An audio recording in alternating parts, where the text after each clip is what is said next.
لا نبي بعد وحده لا شريك له ولا وزير له ولا مشير له ولا أول له ولا آخر له ولا ظاهر له ولا باطن له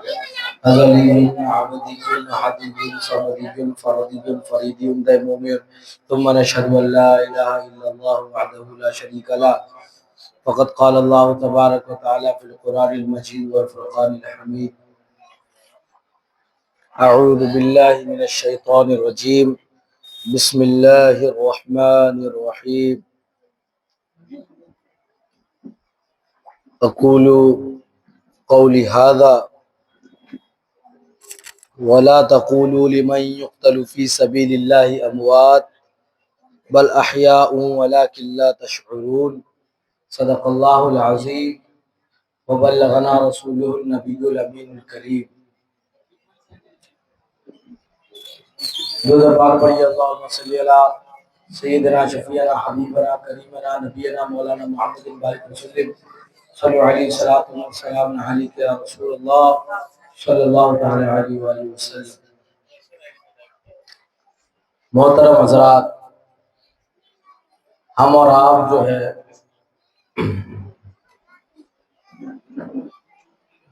کئی دنوں سے کنٹینیو واقعہ کربلا سماعت کر رہے ہیں۔ اب بات کرتے کرتے واقعہ جو ہے امام حسین کی ذات تک پہنچ چکی ہے۔ میں خوش نہیں ہوں، لیکن اپنے خوشی کا اظہار بھی کر رہا ہوں کہ الحمدللہ ثم الحمدللہ، ہم لوگ کیا، ہماری حیثیت کیا، وہی جملہ جو ہم اپنے بابا جی سے ہم نے سیکھا کہ میں کتا پاک رسول اللہ کا بھونکے شور مچاتا جائے، ختم نبوت کے گلشن میں کوئی سور گھسنے نہ پائے۔ آخر کار ایک وقت تھا کہ ہم نے دیکھا یہاں سے اکھاڑے بھی نکلے اور وہ یزیدیت والے کام بھی ہوئے، پھر اللہ نے ہم ہی لوگوں سے وہ کام لیا کہ یہاں وہ چیز بند ہوئی۔ اب میں پچھلے سال کی جو بات بتا رہا ہوں آپ کو کہ پچھلے سال جو پروگرام چلتا تھا، تو پچھلے سال میں نے یہ قسم کھائی تھی کہ انشاءاللہ جب تک میں زندہ رہوں گا اپنے علاقے سے یہ یزیدی والے کام نہیں ہونے دوں گا۔ لیکن افسوس تھا کہ پچھلے سال ایک یزیدی لشکر یہاں سے نکل گیا، اور وہ وقت تھا نماز کا وقت۔ میں نماز کو گیا ہوا تھا، یہاں پہ کوئی ہمارے جو ایکٹیو لڑکے ہیں وہ بھی تھے نہیں، اور اسی پنڈال میں جس میں کافی دن تک امام حسین کا ذکر ہوا، اسی پنڈال میں اور اسی جگہ پہ اچانک سے عورتوں کا جمگڑا اور جو ہے بوڑھیوں کا جمگڑا، بڈھوں کا جمگڑا اور ڈھول تاشوں کا جمگڑا لگا۔ یقیناً وہ رات آپ نہیں سمجھ سکتے۔ کہا کہ رسول اللہ کے در کا کھانا، یعنی مہمان رسول بننے کی سعادت جس کو حاصل ہوئی نا، جس نے مدرسے کی روٹی کھائی ہو، وہ کیفیت وہی سمجھ سکتا ہے۔ تو اس دن جو میرے دل میں کیفیت تھی اس کا میں آپ کو کچھ بیان نہیں کر سکتا، لیکن الحمدللہ ایک سال گزرا اور ہم نے کوشش کی، اور آج بھی وہ لوگ نکلے، لیکن آج ان کا روٹ بدلا۔ لوگ کہتے تھے نہیں مانیں گے بھائی، ایسا ہے، ان کا یہی روٹ ہے، ہین تین ہے۔ ہر چیز کا ایک طریقہ ہے، اس طریقے سے کام کرو گے تو سب تبدیلی ہوگی، اور الحمدللہ ہوا بھی۔ اور اسی لیے آج مجلس تھوڑی تاخیر سے شروع ہوئی اور الحمدللہ اس دن جو میں نے بات کہی تھی آج سے 3 دن پہلے کہ ہم نے جو یہ دین کی خدمات ہے، چھوٹے سے جو ہمارے سینئر سے سنہری کمیٹی کے ماتحت رہ کر کام کرنا سیکھا کہ دین کی خدمات کیسے ہوتی ہے۔ تو ہم نے سنہری کمیٹی میں ہم بچے تھے، لیکن ہم نے بہت سارے تہوار اور بہت سارے جلسے اور جلوس کیے، لیکن کبھی ہم نے اپنے بڑوں کو نہیں دیکھا کہ کہیں بانس گھیر کر چندہ کیا ہو، کہیں راستہ جام کر کے چندہ کیا ہو۔ میں نے اس دن یہ بات کہی تھی، تو میں آج وہ بات پھر دوہرا رہا ہوں کہ ہم جب چندے کے لیے، آج کل دنیا میں قیمتی کیا ہے؟ پیسہ۔ پیسے کے لیے، پیسہ جمع کرنے کے لیے جب ہم راستہ کو بلاک کرنا مناسب نہیں سمجھتے تو پھر ڈھول تاشے لے کر نکلنے والوں کے لیے راستوں کو بلاک کرنا ہم کیسے الاؤ کر سکتے ہیں؟ اور یقیناً یہی حسینیت ہے کہ حق کے ساتھ رہو، اور چاہے باطل کتنا ہی طاقتور ہو اس کے مخالف رہو۔ اگر حق بھی صحیح اور باطل بھی صحیح تو اسی کو تو دوگلا کہتے ہیں اور اسی کو تو فاسق کہتے ہیں۔ اگر امام حسین کہتے تھے ٹھیک ہے چل یزید تو جو بھی ہے بھائی، میں اپنی جگہ پہ ہوں، ٹھیک ہوں، چل تیرے کو کچھ نہیں بولتا، تو کیا ہوتا؟ وہ امام حسین کو جو ہے نذرانے بھی پہنچاتا، بہت کچھ، بہت خدمت کرتا،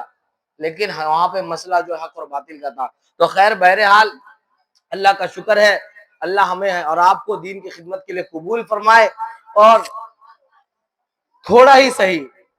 ناقص ہی صحیح، جتنا ہو پڑے، لیکن اللہ دین کی خدمت ہم سے لے، بدنامی کے ساتھ ہی صحیح لیکن دین کی خدمت لے، نام خراب ہو چلے گا لیکن دین کی خدمت لے۔ بھائی دین کی خدمت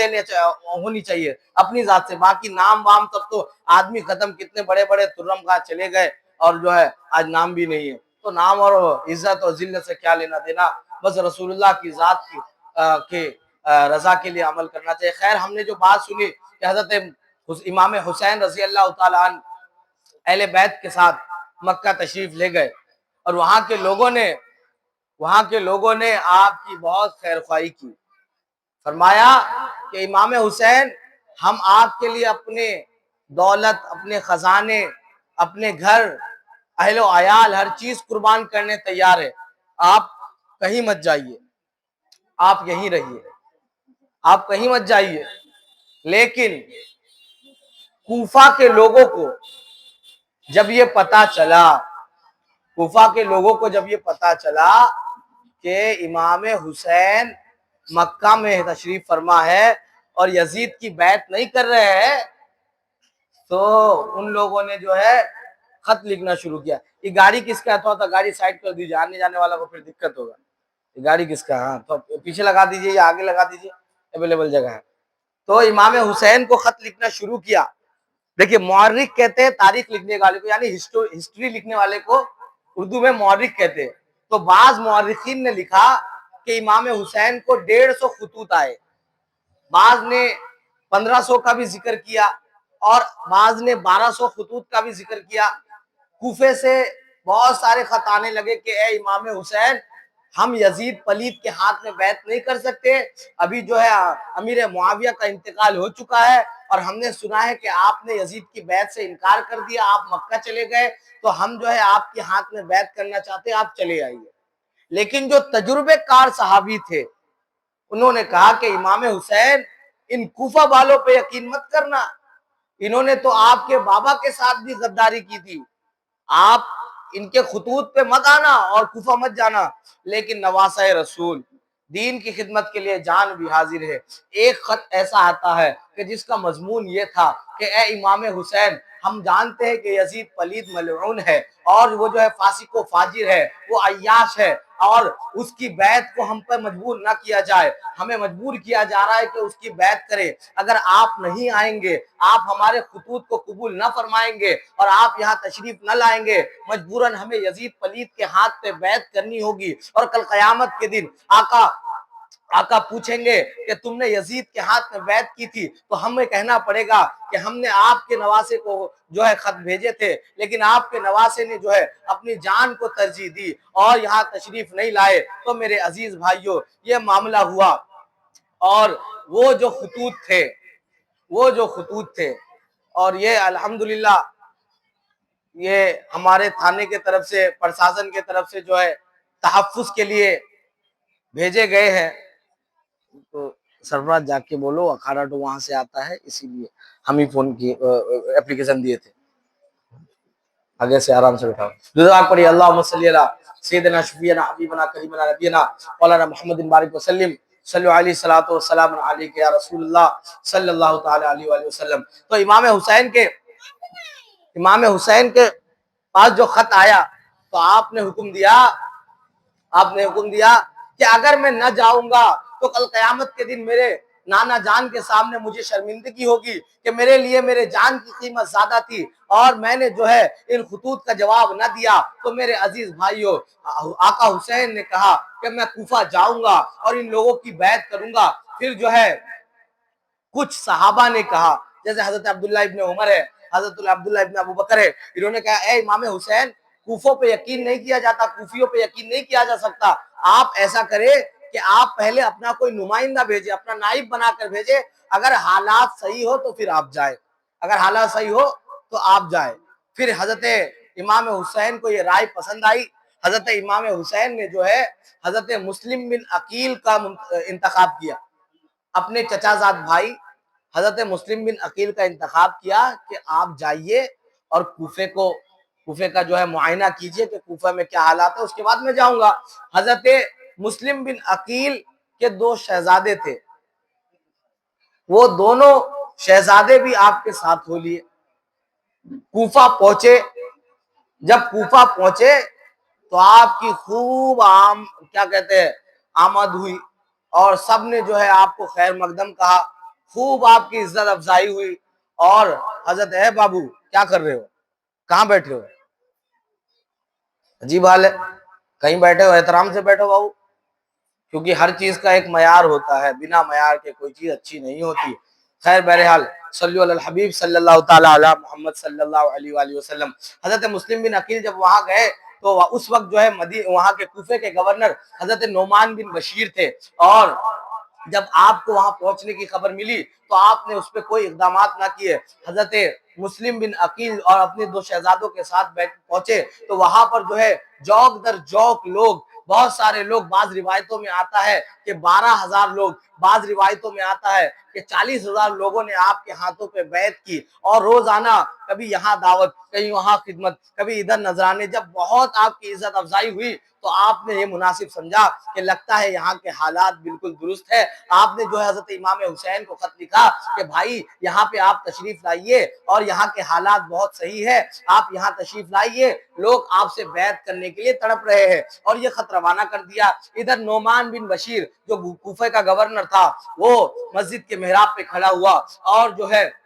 انہوں نے کہا کہ میں نے سنا ہے کہ حضرت مسلم بن عقیل اور ان کے 2 شہزادے یہاں تشریف لائے ہیں، تو یقیناً آپ لوگوں نے ان کو پناہ دی ہے. ابن یزید کو یہ پتا چلے گا تو وہ غضبناک ہوگا. آپ اپنے خیال سے اپنا کام کرے، سنبھل کے کام کرے. تو ان میں سے کچھ یزید کے نمائندے تھے، بھیڑ میں سے کھڑے ہوئے، کہا اے نعمان، تو کتنا بڑا ڈرپوک ہے، تو کتنا بڑا بزدل ہے کہ تو جو ہے مسلم بن عقیل کا خاتمہ نہیں کر سکتا. حضرت نعمان بن بشیر جو تھے وہ محب اہل بیت تھے، انہوں نے کہا کہ مجھے اپنی جان سے زیادہ، مجھے اپنے عہدے سے زیادہ حضور پاک علیہ السلام کے خاندان کا احترام کرنا پسند ہے. میں اپنی جان دینا مناسب سمجھتا ہوں، لیکن حضرت مسلم بن عقیل کی شان میں گستاخی کرنا مناسب نہیں سمجھتا. تو وہ جو لوگ تھے انہوں نے، بعض روایتوں میں آتا ہے کہ 3 خطوط، بعض میں 5 خطوط ہے کہ خط جو ہے یزید کو بھیجا. یزید کو خط بھیجا اور یزید نے جب وہ خط دیکھا کہ مسلم بن عقیل وہاں تشریف لا چکے ہیں اور لوگ ان کے ہاتھ میں بیعت کر رہے، تو جب اس نے یہ دیکھا تو بڑا غصے میں آیا، غضبناک ہوا. تو اس نے جو ہے ابن زیاد کو بلایا جو کہ بصرہ کا گورنر تھا، کہا کہ فوراً تم خط بھیجا کہ فوراً جو ہے بصرہ کو چھوڑو،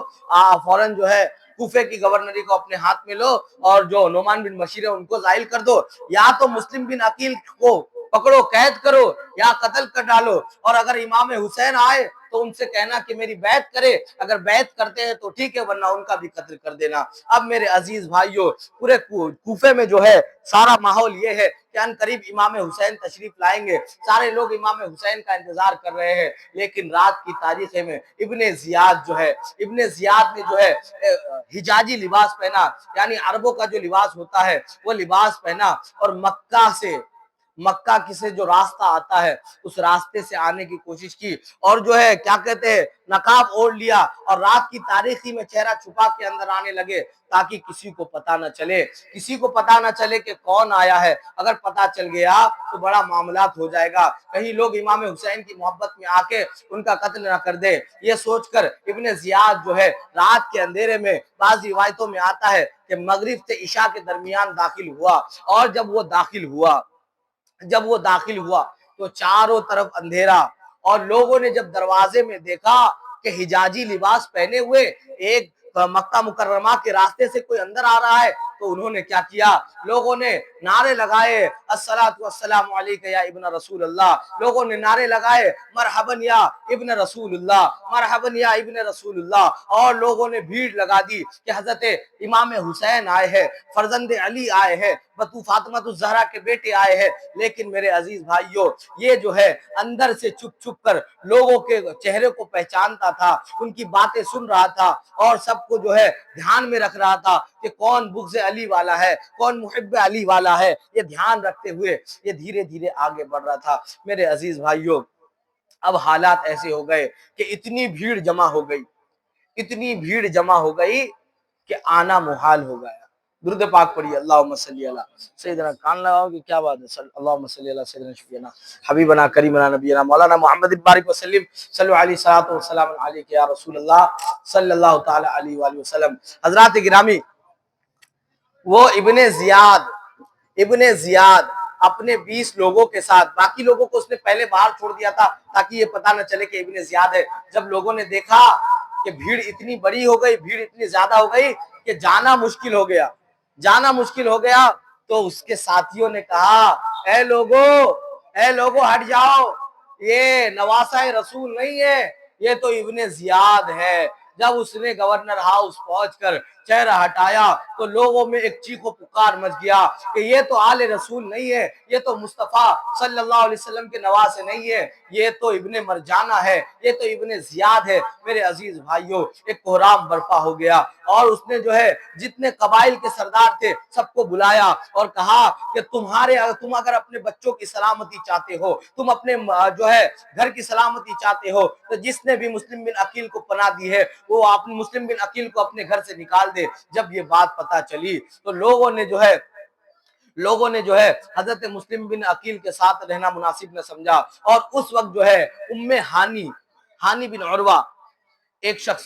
جو محب اہل بیت میں سے تھے، انہوں نے چھپا کر حضرت مسلم بن عقیل کو اپنے گھر کے خفیہ کمرے میں رکھا۔ اب جو ہے ابن زیاد جو ہے دن بھر تلاش کرتا کہ مسلم بن عقیل کہاں ہے۔ کافی تلاش کرنے کے بعد جب پتہ نہ چلا کہ مسلم بن عقیل کہاں ہے تو اس نے ایک دماغ لگایا، ایک جاسوس پکڑا اور اس کو 3000 درہم دیے، کہا پتہ تو لگاؤ کہ مسلم بن عقیل کہاں چھپے ہیں۔ اور یہ جاسوس بڑا ہی شیطان قسم کا شخص تھا، یہ جو ہے مسجد میں گیا اور نماز پڑھ کے ایک کونے میں بیٹھ گیا، اور ایک صحابی رسول کے بیٹے وہاں موجود تھے، ان کو دیکھا اور دیکھتا رہا۔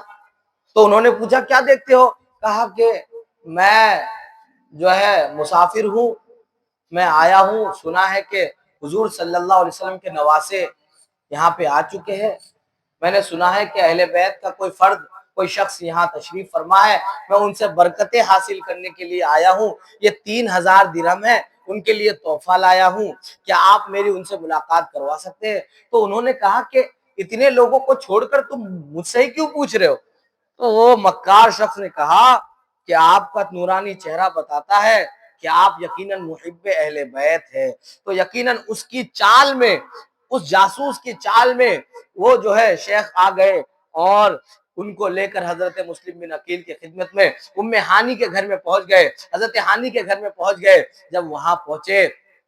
تو یہ جو جاسوس تھا یہ صبح شام حضرت ہانی کے گھر حضرت مسلم بن عقیل کے خدمت میں آتا، دن بھر خدمت میں رہتا، رات کے تاریخی میں اندھیرے میں جاتا اور ابن زیاد کو ساری خبریں دیتا کہ یہاں پہ وہ چل رہا ہے، فلانا آیا تھا بیعت کے لیے اور فلانا لوگ ساتھ میں ہیں۔ اور حضرت ہانی جو تھے ابن زیاد سے ان کے پرانے تعلقات تھے، لیکن ابن زیاد کے آنے کے باوجود یہ ملاقات کو نہیں جا رہے تھے، اس ڈر سے کہ کہیں پتہ نہ چل جائے۔ لیکن جب ابن زیاد کو یہ بات پتہ چلی، حضرت ہانی کے پاس پیغام بھیجا کہ جاؤ حضرت ہانی کو بلا کے لاؤ۔ حضرت ہانی نے گئے اور جب سلام کیا تو ابن زیاد نے سلام کا جواب نہ دیا اور کہا کہ ہانی کیا چھپاتے ہو؟ کہا کہ کیا چھپاؤں گا؟ کہا مسلم بن عقیل کو اپنے گھر میں پناہ دے رکھی ہے۔ مسلم بن عقیل تمہیں نہیں پتا کہ امیر المؤمنین یزید کا جو ہے کیا کہتا ہے دشمن ہے؟ تو آپ نے کہا کہ میں کیوں پناہ دینے لگا، میں تو پناہ نہیں دے سکتا، میں حکومت کے خلاف نہیں جا سکتا۔ جب آپ انکار کرنے لگے تو وہ جاسوس سامنے آیا۔ جیسے ہی وہ جاسوس سامنے آیا آپ کی بولتی بند ہو گئی اور آپ نے کہا کہ نہیں میں نے پناہ نہیں دی، حضرت مسلم بن عقیل اہل بیت میں سے ہے، رسول اللہ کے گھر والے ہیں، وہ خود ہی میرے گھر آئے۔ اب جب میرے گھر آئے ہیں تو میں ان کو کیسے بھگا سکتا ہوں، میں ان کی کیسے جو ہے خیر مقدم نہ کرتا۔ میں نے ان کی خدمت میں حاضر ہوا، اے ابن زیاد مجھے اتنا وقت دو کہ میں گھر جاؤں اور ان کو اپنے گھر سے نکال دوں۔ حضرت مسلم بن عقیل کے بارے میں کہنے لگے تو حضرت ہانی کو ابن زیاد نے کہا کہ اے ہانی تو کیا سوچتا ہے، تو چاہے گا اجازت اور میں جانے دے دوں گا، جب تک تم مسلم بن عقیل کو میرے حوالے نہیں کرو گے تم یہاں سے زندہ نہیں جا سکتے، یا تو میں تمہارا سر قلم کروں گا یا مسلم بن عقیل کو گرفتار کروں گا۔ تو حضرت مسلم بن عقیل کے بارے میں جب یہ سنا تو حضرت ہانی نے کہا تم کیا سوچتے ہو کہ میں بیکار ہوں، تم کیا سوچتے ہو کہ میرے پاس قوت نہیں ہے، اگر تمہاری تلوار نکلے گی تو میری بھی تلوار نکلے گی۔ اور میرے عزیز بھائیوں یہ کہا اور باہر جو ہے وہاں پہ حضرت ہانی کا ایک قریبی شخص تھا، اس نے باہر یہ خبر پہنچا دی کہ حضرت ہانی کو قتل کر دیا جائے گا۔ اب جب یہ خبر پتہ چلی تو بہت سے لوگ جمع ہو گئے، بہت سے لوگ جمع ہو گئے، حضرت ہانی کے خاندان والے جمع ہو گئے اور قصاص کا جو ہے بدلے کا نعرہ لگانے لگے کہ ہمارے سردار کو مار دیا، حضرت ہانی کا قتل کر دیا، ہم جو ہے بدلہ لیں گے۔ پھر جب دیکھا ابن زیاد نے کہ یہاں تو حالات خراب ہو چکے ہیں تو اس نے دماغ لگایا، قاضی شرح وہاں کے جو قاضی تھے ان کو بلایا گیا اور کہا قاضی شرح آپ جا کے اتنا کہہ دیجئے کہ حضرت ہانی زندہ ہے، کیونکہ وہ زخمی ضرور تھے لیکن زندہ تھے، اور تاکہ لوگ جو ہے خاموش ہو جائے، لوگ جو ہے معاملہ کنٹرول میں آ جائے۔ حضرت قاضی شورے سے حضرت ہانی نے کہا کہ جا کے کہہ دینا کہ اگر 10 لوگ بھی اندر آ گئے تو آج مجھے بچا کے لے جائیں گے، اور اگر نہیں آئے تو یقیناً میرا قتل کر دیا جائے گا۔ حضرت قاضی شورے جب گئے تو ان کے ساتھ ابن زیاد کا ایک خبری بھی گیا تاکہ کہیں قاضی شورے لوگوں کے سامنے بات نہ پلٹ دے۔ اب اس کے خوف کے مارے قاضی شورے کو مجبوراً یہ کہنا پڑے گا کہ لوگوں حضرت ہانی جو ہے زندہ ہے، حضرت ہانی زندہ ہے، ان کا قتل نہیں کیا گیا، بس کچھ کارروائی کی وجہ سے، کچھ بات چیت کی وجہ سے ان کو پکڑ کے رکھا گیا ہے، ان کو چھوڑ دیا جائے گا، آپ لوگ اپنے اپنے گھر جاؤ۔ سب اپنے اپنے گھر چلے گئے۔ لیکن میرے عزیز بھائیوں جب یہ بات لوگوں سب چلے گئے تب لوگوں کو پتا چلا کہ معاملہ یہ ہے کہ مسلم بن عقیل کو قتل کرنا چاہتا ہے اور حضرت ہانی کو قید کر لیا ہے۔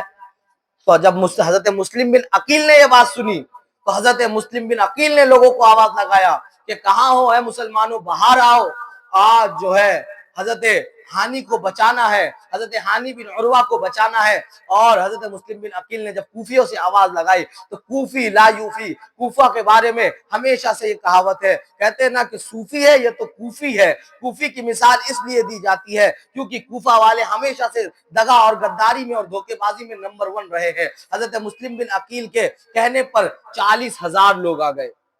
40,000 لوگوں کا مجمع، اور سب کی تلواریں تنی ہوئی، لیکن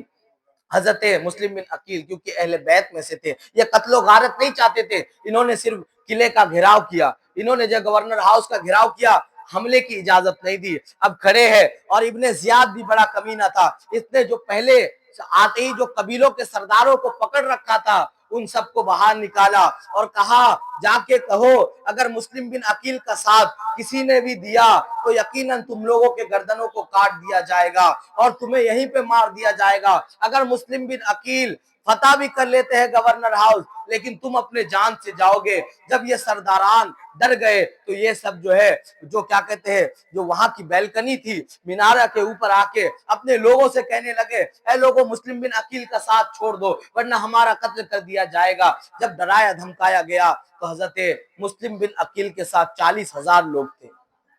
40,000 لوگ، جھٹکے میں صرف 500 لوگ بچے، 40,000 میں سے صرف 500 لوگ، باقی سب کے سب اے بابو چین سے بیٹھو نہیں تو اٹھ کے جاؤ، فالتو چین سے بیٹھو۔ ایک دم مجلس کے ٹائم میں واقعہ کربلا کوئی مذاق نہیں ہے، یہ ان کے لیے بھی منہ پہ تماچا ہے جو آج ڈھول بجا رہے اور گا رہے گھوم رہے مستیاں کر رہے، یہ ان کے منہ پہ بھی تماچا ہے کہ وہ یزیدی لشکر میں سے ہے، کہ آج بھی جو ہے جب وہاں حضرت مسلم بن عقیل کی شہادت کے وقت بھی خوشی کس کے گھر میں تھی؟ یقیناً ابن زیاد کے گھر میں، اور یقیناً جو ہے یزیدی کے گھر میں تھی، ہمارے گھروں میں نہیں تھی۔ ہمارے گھر کا تو ماحول یہ تھا کہ حضرت مسلم بن عقیل جو آل رسول میں سے ہے، جو حضور کے خاندان میں سے ہے، 40,000 لوگوں نے دھوکہ دیا، اب صرف آپ کے پیچھے 500 لوگ رہ گئے۔ اور جب نماز کا وقت آیا آپ مسجد میں گئے، کوفے والوں کا دھوکہ دیکھو، آپ نے رکعت باندھی تو پیچھے 500 تھے، جب آپ نے سلام پھیرا تو ایک بھی نہ تھا، آپ کے پیچھے کوئی نہ تھا، رات کا وقت ہو گیا آپ کے پیچھے کوئی نہیں ہے۔ کوفہ والے نے اپنے دروازے بند کر لیے، جو مہمان کھانے تھے ان میں تالے لگ گئے، سارے کوفی غائب ہو گئے۔ حضرت مسلم بن عقیل نے آواز دی، اے کوفہ والو، کیا اس لیے مجھے بلایا تھا تاکہ مجھے پردیس میں بلا کر بے گھر کر دو، پردیس میں بلا کر جو ہے تم میرے ساتھ یہ سلوک کرو؟ اب میرے عزیز بھائیوں، رات کے وقت حضرت مسلم بن عقیل کہاں جائیں گے یہ سوچ کر بھٹک رہے ہیں۔ بھٹکتے بھٹکتے ایک جگہ دیکھتے ہیں کہ ایک بڑھیا بیٹھی ہے،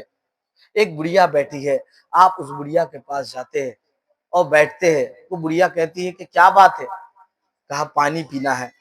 حضرت مسلم بن عقیل کو وہ ضعیفہ جو ہے پانی لا کے دیتی ہے، وہ پانی پیتے ہیں اور وہ برتن رکھنے اندر جاتی ہے، پھر واپس آتی ہے تو دیکھتے ہیں ابھی بھی بیٹھے ہوئے ہیں۔ تو کہا کہ بیٹا جاتے کیوں نہیں؟ پانی پینا تھا، پانی پی چکے، اب جاؤ۔ حضرت مسلم بن عقیل نے کچھ جواب نہ دیا، پھر کہا چلے جاؤ، جاتے کیوں نہیں؟ میرا بیٹا آئے گا، بہت غصے والا ہے، بہت مارے گا، چلے جاؤ۔ تو حضرت مسلم بن عقیل نے کہا کہ اماں کہاں جاؤں، میں تو پردیسی ہوں، میرا تو یہاں کوئی ٹھکانہ بھی نہیں ہے، میں تو بے سہارا ہوں، کوفے والوں نے بلا کر بے گھر کر دیا، نہ رہنے کا انتظام ہے نہ کھانے کا انتظام ہے، میں کہاں جاؤں؟ حضرت وہ بڑھیا جو ہے، وہ ضعیفہ جو ہے، وہ محب اہل بیت تھی، رسول کے خاندان سے محبت کرنے والی تھی۔ اس نے کہا کیا تم مسلم بن عقیل ہو؟ حضرت مسلم بن عقیل نے کہا ہاں میں مسلم بن عقیل ہوں۔ یہ سنا تو وہ ضعیفہ جو تھی، وہ محب اہل بیت تھی، اس نے حضرت مسلم بن عقیل کو اپنے گھر کے اندر ایک خفیہ کمرے میں جگہ دی، اور کچھ دیر بعد اس کا بیٹا آیا، کھانا بھی پیش کیا، لیکن حضرت مسلم بن عقیل نے اس غم میں کھانا بھی نہیں کھایا۔ اور جب اس کا بیٹا آیا تو دیکھتا ہے کہ بار بار آج جو ہے اس کی ماں وہ خفیہ کمرے میں جا رہی ہے اور آ رہی ہے۔ تو پوچھا کہ کیا معاملہ ہے؟ چھپانے کی کوشش کی، لیکن بار بار بیٹے کے اصرار پر اس کی ماں کو بتانا پڑا، اور کہا کہ بیٹا کسی کو بتانا مت، لیکن مسلم بن عقیل میرے پاس ہے۔ لیکن اس کا بیٹا ابن اشعث کا بہت بڑا دوست تھا، اس نے اس کو کہا، اور اس نے اپنے باپ کے ذریعے ابن زیاد تک خبر پہنچا دی۔ جیسے ہی صبح کا وقت آیا، بعض روایتوں میں رات کا ذکر ہے، بعض روایتوں میں صبح کا ذکر ہے، کہ دیکھیے تاریخی روایتوں میں الگ الگ مورخ کے پاس نظریے سے الگ الگ اختلافات ہوتے ہیں۔ خیر صبح کا وقت ہوتا ہے، حضرت مسلم بن عقیل سنتے ہیں گھوڑے کے ٹاپوں کی آواز، کہ اچانک سے بہت سے گھوڑوں کی آواز آ رہی ہے، اور وہ جو ہے آل رسول ہے، حضور کے خاندان والے ہیں، علی کے گھرانے والے ہیں۔ فٹافٹ جو ہے تلوار اٹھا کے اپنے کمر میں باندھ لیتے ہیں اور جنگ کے لیے تیار ہو جاتے ہیں۔ آپ کے گھر کو گھیر لیا جاتا ہے اور بہت جن جو ہے، بہت سارے سپاہی جو آپ کے گھر میں گھس جاتے ہیں۔ آپ تنے تنہا ان لوگوں کو دھکا دے کر باہر نکالتے ہیں، اور حضرت مسلم بن عقیل، آپ کے اندر تو مولا علی والا خون ہے، آپ تو حسنین کریمین کے بھائی ہیں، اپنے تلوار سے آپ نے جو ہے اکیلے، بعض روایتوں میں آتا ہے کہ 500 سپاہی آئے، بعض میں 700 سپاہی آئے، آپ اکیلے ہی جو ہے تمام کا مقابلہ کر رہے، کوئی آپ کے ساتھ نہیں، ایک تلوار ہے، نہ نہ ڈھال ہے نہ تیر ہے، نہ آپ نے کھانا کھایا ہے، نہ ڈھنگ سے آپ جو ہے بیدار ہوئے ہیں، نہ آپ کو آرام ملی ہے، آپ کی جسم میں ابھی کراہت ہے، آپ اکیلے ہی 100 کو لپٹا دیتے ہیں، کسی کی گردن کاٹ دی، کسی کا پیٹ کاٹ دیا، کسی کا کلیجہ چیر دیا، کسی کے ہاتھ کاٹ دیے، لڑتے رہے، آخر اکیلی جان کتنا مقابلہ کرے، آخر آپ تھک چکے ہیں، اور ایک ظالم نے جو ہے آپ کے اس ماتھے کی طرف ایسا وار کیا کہ آپ کا اوپر کا ہونٹ کٹ گیا اور خون بہنے لگا، پھر ایک ظالم نے وار کیا، نیچے کا ہونٹ بھی کٹ گیا اور خون بہنے لگا، آپ لڑتے لڑتے ہانفنے لگے، ہانفتے ہانفتے پھر بھی آپ نے تلوار نہیں چھوڑا، وہ یہ بتا رہے کہ میں علی کے گھرانے سے ہوں، تلوار پھینکنا ہم نے نہیں سیکھا، اور مقابلہ کرتے رہے، ہاتھ دکھنے لگا اور ایک دیوار کا ٹیک لیا اور تھوڑا سا سستانے لگے، ظالموں نے دیکھا کہ ابھی یہ تھکنے کے باوجود بھی ان کو قابو پانا آسان نہیں ہے، تو کہا، ابن اشعث نے کہا کہ ہم جو ہے آپ کو امان دیتے ہیں، اس وقت میں امان کا مطلب یہ ہوتا تھا کہ اگر کسی نے جنگ کے دوران کسی کو کہہ دیا کہ ہم نے تمہیں امان دے دی تو اس کو آخری وقت تک نہ مارا جائے گا، اس کا قتل نہ ہوگا۔ حضرت مسلم بن عقیل کو ان کی بات پہ یقین نہ ہوا، آپ مقابلہ کرتے رہے، پھر سارے لوگوں نے ایک آواز ہو کر کہا کہ اے مسلم بن عقیل، ہم آپ کو امان دیتے ہیں، ہم آپ کی جان کو نقصان نہیں پہنچائیں گے، آپ ہمارے ساتھ چلیے۔ حضرت مسلم بن عقیل کیونکہ تھک چکے تھے اور ہانف رہے تھے، آپ نے جو ہے اپنا سرنڈر کر دیا، کہا اگر امان دیتے ہو تو چلو اس سے جا کے بات کریں گے، اور آپ کو جو ہے گھوڑے پہ بٹھایا گیا، جیسے ہی آپ کو بٹھا کر لے جانے لگے، آپ کے کمر سے تلوار چھین لی، جیسے ہی تلوار چھینی، آپ نے کہا وہ قسم، آپ نے جو ہے ان لوگوں سے کہا تم نے تو امان دی تھی، تم نے میرے ساتھ دھوکہ کیا، تم نے میرے ساتھ غداری کی، اور جو ہے یقیناً اس کا انجام اللہ بہتر کرنے والا ہے۔ اور جب حضرت مسلم بن عقیل کو گورنر ہاؤس کی طرف لے جایا گیا، گورنر ہاؤس کے جب آپ پہنچے تو وہاں کونے میں ایک پانی کا مٹکا رکھا ہوا تھا، اس مٹکے کو دیکھ کر آپ کو شدید پیاس کی شدت اور جاگنے لگی، آپ نے کہا کہ مجھے پانی پینا ہے، ابن زیاد نے کہا کہ اس کے لیے کوئی پانی نہیں ہے، محمد کے گھرانے کے لیے کوئی پانی نہیں ہے، اے میرے عزیز بھائیو، محمد کے گھرانے کو پانی بند کرنے والا یہ ابن زیاد، یہ یزیدی، یہ تو وہ ہے، یہ محمد کا گھرانہ تو وہ گھرانہ ہے جس کے صدقے میں قیامت میں حوض کوثر میں آقا ہمیں جام پلائیں گے، کوثر کا وہ پانی کے جس کو پینے کے بعد کبھی کسی کو پیاس نہ ہوگی۔ آج محمد کے گھرانے کو کہا جا رہا ہے کہ تمہارے لیے پانی نہیں ہے۔ حضرت مسلم بن عقیل کے اصرار کے بعد ایک شخص جو ہے پانی ایک کٹورے میں لاتا ہے، حضرت مسلم بن عقیل جب پانی پینے جاتے ہیں، کیونکہ ہونٹ کٹا ہوا ہے، خون نکل رہا ہے، خون پانی میں گرتا ہے، پورا پانی خون خون ہو جاتا ہے، آپ وہ پیالہ رکھ دیتے ہیں، پھر دوسرا پیالہ لایا جاتا ہے، جب آپ پینے لگتے ہیں پھر خون گرتا ہے اور پانی جو ہے پھر خون خون ہو جاتا ہے، پھر آپ چھوڑ دیتے ہیں، پھر تیسری مرتبہ پیالہ لایا جاتا ہے، اب جب آپ نے پانی پینے کی کوشش کی تو آپ کا دانت ٹوٹ کر پانی میں گر گیا، آپ نے کہا شاید آج میرے نصیب میں پانی پینا نہیں ہے، آج قسمت میں پانی نہیں ہے۔ ابن زیاد کے پاس حاضر کیا گیا، ابن زیاد نے کہا کیا سمجھتا ہے کہ تو نے سب کو بیعت کروا لی، اب سارے تیرے حمایتی ہے، دیکھ ان کوفہ والوں کو، ان کی کیا حیثیت ہے، ان کا کیا مقابلہ ہے مجھ سے۔ حضرت مسلم بن عقیل رونے لگے، جب رونے لگے تو ابن زیاد نے کہا ڈر گیا موت سے گھبرا گیا۔ حضرت مسلم بن عقیل کہتے ہیں کہ مجھے اس بات کا غم نہیں ہے کہ تو مجھے مار دے، مجھے تو غم اس بات کا بھی نہیں ہے کہ تو میرا قتل کر کے میری لاش کو چھوڑ دے، لیکن غم اس بات کا ہے کہ میں نے بھائی حسین کو جو ہے یہ خط بھیج دیا ہے، اب وہ جو ہے ادھر نہیں خط بھیج دیا ہے، اب اگر وہ آ جائیں گے تو کیا معاملہ ہوگا۔